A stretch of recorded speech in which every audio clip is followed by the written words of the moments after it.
பார்த்தீங்கன்னா வந்து இது அவங்களுடைய வாகனங்கள், அதாவது மிலிட்ரி டைமில் போர் காலத்தில் அவங்க யூஸ் பண்ண வாகனங்கள், அதோடைய ஃப்ளைட்ஸு, இது எல்லாமே இங்கே இருக்குது.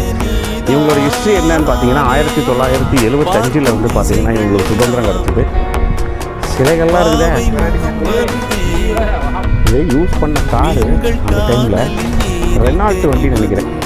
ஸோ அதான் என்ட்ரன்ஸ், அந்த என்ட்ரன்ஸ் வழியாக தான் உள்ளே வந்தது.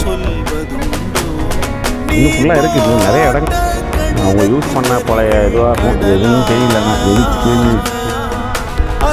Pala. Aqui localiza o nome inglês. Pala.